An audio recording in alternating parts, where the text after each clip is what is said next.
زغم خان صاحب، میں اسی نقطے کو آپ کی طرف لے کر آنا چاہ رہا تھا کہ اگر تو ایران یہ فیصلہ کرتا ہے کہ آبنائے ہرمز کو بند کر دیتا ہے، اور فیصل شاہ صاحب نے بھی جس طرح فرمایا کہ آئل کی 40% ٹریڈ تو اسی راستے سے ہو رہی ہے، تو جو دیگر ممالک ہیں وہ پھر کس طرح سے پریشر بلڈ کر سکتے ہیں امریکہ کے اوپر کہ وہ فوری طور پر اسرائیل کے اوپر کہ بھئی وہ اس جنگ کو بند کریں، ہمارا تو اس سے نقصان ہو رہا ہے۔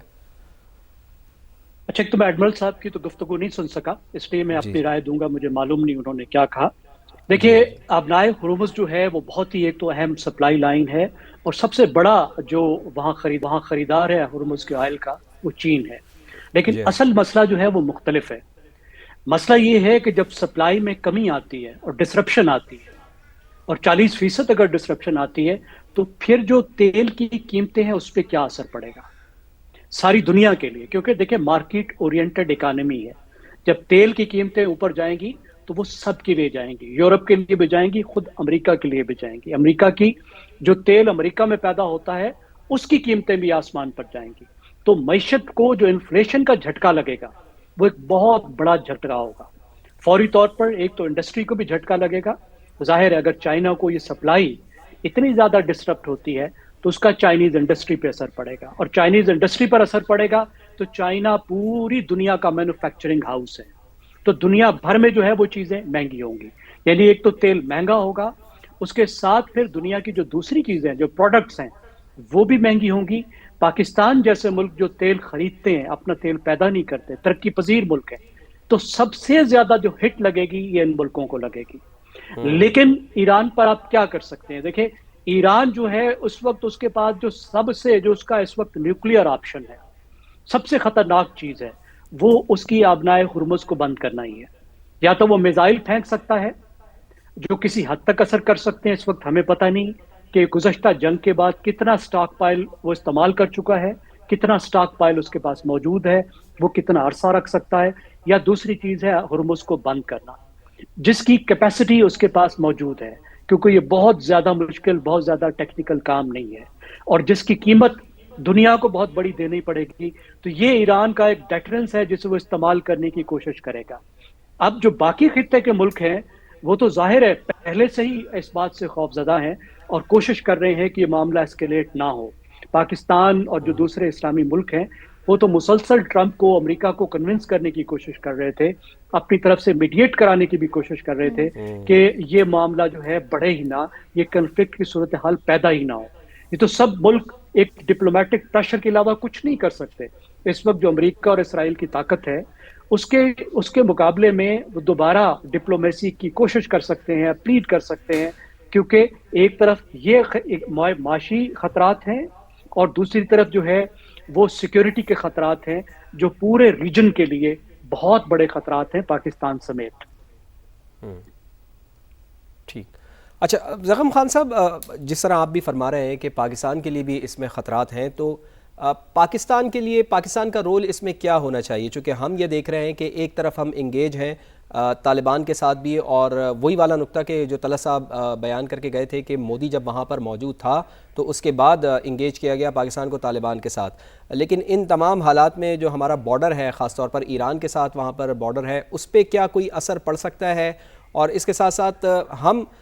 اس میں اپنا جنگ بندی کے لیے کیا کردار ادا کر سکتے ہیں؟ چونکہ ہمارے علم میں ہے کہ بہت زیادہ بات سنتے بھی ہیں فیلڈ مارشل سید عاصم منیر کی، ڈونلڈ ٹرمپ، اور بار بار تعریف بھی کرتے ہیں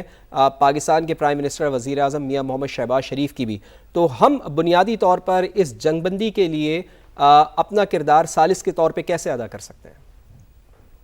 جی، آپ کی جو پہلی بات ہے وہ ہے کہ ہمارے جو بارڈر ہے ایران کے ساتھ اس پہ کیا اثرات ہوں گے۔ یہ وہ معاملہ ہے، اگر آپ دیکھیں پاکستان کی جو ایران کے بارے میں پالیسی ہے، آپ جتنا بھی پیچھے چلے جائیں، خاص طور پہ اگر آپ 1980 کی دہائی سے اگر شروع کریں، جب موجودہ جو سسٹم آف گورنمنٹ ہے ایران کا وہ آیا تھا، اور ایران اور عرب ممالک کے درمیان میں ایک جنگ شروع ہوئی تھی اور بہت زیادہ ٹینشن تھی، تو پاکستان نے ان تعلقات کو بیلنس کرنے کی کوشش کی تھی، اور پاکستان نے پوری کوشش کی تھی ایسی صورتحال پیدا نہ ہو کہ پاکستان اور ایران کا جو بارڈر ہے وہ ڈسٹرب ہو، کیونکہ ہمارے ہاں مغربی سائڈ پہ اتنا بڑا خطرہ موجود ہے، ہر وقت رہتا ہے، کہ ہم کبھی بھی نہیں چاہتے کہ مشرق کی طرف سے ہمارے لیے کوئی سیکیورٹی کا ایسا خطرہ پیدا ہو کہ ہمارے لیے جو ہے وہ ٹو فرنٹ سچویشن پیدا ہو. اسی لیے ہی ہم افغانستان کے بھی نخرے اٹھاتے رہے مسلسل. گزشتہ 5 سال میں بھی پوری کوشش کرتے رہے کہ کے بغیر افغانستان کے ساتھ یہ معاملہ سالو ہو. ایران کے ساتھ تو ہم نے ایک دوستانہ تعلق رکھا ہے. ایران نے بھی پاکستان کو کوئی بڑا خطرہ نہیں دیا. اب اس وقت خطرہ یہ ہے کہ ایران کے بلوچستان میں بھی اور پاکستان کے بلوچستان میں بھی دونوں میں دہشت گردی موجود ہے، اور دونوں جگہ جو دہشت گرد موجود ہیں ان کے بین الاقوامی روابط ہیں. مثال کے طور پر پاکستان میں جو دہشت گرد موجود ہیں ان کے بھارتیوں کے ساتھ روابط ہیں، اور بھارت کے جو اسرائیل کے ساتھ روابط ہیں وہ آپ کے سامنے ہے. ابھی مودی صاحب اسرائیل سے ہو کر آئے ہیں، تو بھارت اس کو کس طریقے سے استعمال کرے گا یعنی پاکستان کے اندر. پھر اگر ایران کے اندر جو بلوچستان ہے اس میں اگر ایسی سپیس پیدا ہو جاتی ہے، ایران کے جو خطرات ہیں، جس طرح جنگ کی صورتحال ہے کہ وہاں ایک ان گورنڈ سپیس بن جاتی ہے، ایرانی بلوچستان میں ایک ایسا بھی علاقہ بن جاتا ہے جس پر ایران کی حکومت کا اثر ختم ہو جاتا ہے، کم ہو جاتا ہے، تو پھر یہ ایک سپیس ایسی مل جائے گی دہشت گردوں کو ایرانی بلوچستان کے اندر کہ پاکستان کے لیے خطرات بڑھ جائیں گے. ایک تو پاکستان کو ان تمام حالات کے باوجود نظر بھی رکھنا ہوگا، ایرانی حکومت کے ساتھ رابطہ بھی پاکستان کو رکھنا ہوگا، اور پاکستان مکمل کوشش کرے گا کہ وہ کسی طریقے سے ایران کے خلاف کچھ کرتا نظر نہ آئے. یعنی ایسی پرسپشن بھی پیدا نہ ہو پاکستان کرے گا تو کچھ نہیں، لیکن ایسا تعصب بھی نہ ابھرے کہ پاکستان اس جنگ میں کسی طرح شریک ہے. پاکستان ڈپلومیٹکلی اقوام متحدہ میں جس طرح پاکستان نے پچھلی بار کیا کہ مکمل طور پر جنگ کی مخالفت کی، ایران کا ساتھ دینے کی کوشش کی، اسرائیل کے خلاف کھڑا ہوا، تو پاکستان کی کیپیسٹی میں یہی ہے کہ ڈپلومیٹکلی پاکستان ایران کی سپورٹ کرے، اس جنگ کی مخالفت کرے، تمام تر دباؤ رسک کے باوجود اور امریکہ سے اچھے تعلقات کی خواہش کے باوجود یہ کام پاکستان جو ہے وہ ضرور کرے گا. اب دوسری بات پاکستان جیسے جو کہ ہے، آپ نے یہ ابھی بیان کیا ہے، اپنی یہ جو اسٹریٹجی آپ نے بیان کیا ہے کہ پاکستان کی اسٹریٹجی ہونی چاہیے، آپ کے خیال سے ڈپلومیٹک لیول پہ اور جو سفارتی لحاظ ہے اس لیول سے پاکستان کی جو مؤثر اسٹریٹجی ہے کہ یہ تاثر بھی نہ جائے کہ پاکستان ایران کے خلاف ہے، وہ کیا ہونی چاہیے؟ دیکھیے پاکستان نے ابھی ہم نے دیکھا ہے کہ گزشتہ چند سالوں میں 2-3 سال میں جو پاکستان کی ایک ڈپلومیسی ایوالو ہوئی ہے وہ اس طرح ہوئی ہے کہ پاکستان نے مڈل ایسٹ کے جو بڑے مضبوط ملک ہیں اور جو اسلامی بڑے ملک ہیں ان کے ساتھ ایک کلوز ایک ڈپلومیٹک الائنس بنایا ہے. سعودی عرب کے ساتھ تو ڈیفنس پیکٹ بھی کیا ہے، لیکن ترکی کے ساتھ بھی ہمارے ڈیفنس کے ایک بہت قریبی تعلقات ہیں، اگرچہ پیکٹ نہیں ہے، لیکن پاکستان نے ترکی کے ساتھ، اس کے ساتھ جو ہے سعودی عرب کے ساتھ، پھر اگر آپ چلے جائیں تو ملیشیا انڈونیشیا سے بھی تعلق رکھا ہے. ایک ایسا ریجن میں الائنس بنانے کی کوشش کی ہے جو ڈپلومیٹکلی معاملات کو حل کرنے کی کوشش کرتا ہے اور مل کر یہ دیکھنے کی کوشش کرتا ہے کہ اس کا کیسے جواب دیا جائے. فلسطین کے مسئلے میں بھی آپ نے دیکھیں کہ پاکستان نے، سعودی عرب نے اور ترکی نے بڑا کلوز کولیبوریٹ کیا ہے، جو کچھ بھی کیا ہے وہ مل کر کیا ہے.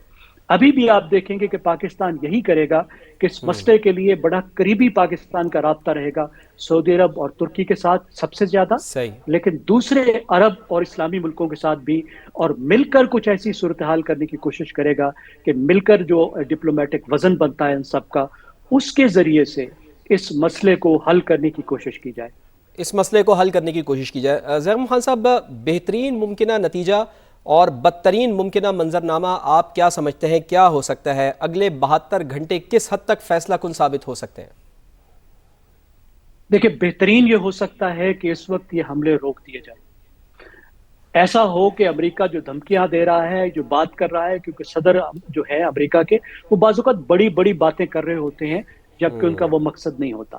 تو بہترین تو یہ ہوگا کہ یہ کچھ حملے کر کے ایک طرح کا، جس طرح پیونیٹیو ایکشن ہوتا ہے، سزا دے کے. ہم یہ تصور کرتے ہیں کہ امریکہ کا مقصد جنگ نہیں ہے، امریکہ پیچھے ہٹنا چاہ رہا ہے، لیکن پیچھے ہٹنے سے پہلے وہ کچھ کر کے دکھانا چاہ رہا ہے. یہ ہم فرض کر لیتے ہیں، ہمیں معلوم نہیں ہے، لیکن یہ بیسٹ کیس سینیریو یہ ہے کہ امریکہ جو ہے وہ جنگ پرولانگ نہیں کرنا چاہ رہا، وہ پیونیٹیو سٹرائک دے کے، سزا دے کے پیچھے ہٹے گا، اور پیچھے ہٹ کے پھر ڈپلومیسی کو ایک چانس دے گا اور ایران کے ساتھ بیٹھ کر اس مسئلے کو حل کرنے کی کوشش کرے گا. شارٹ ٹرم میں یہ ہمارا بیسٹ کیس سینیریو ہوگا.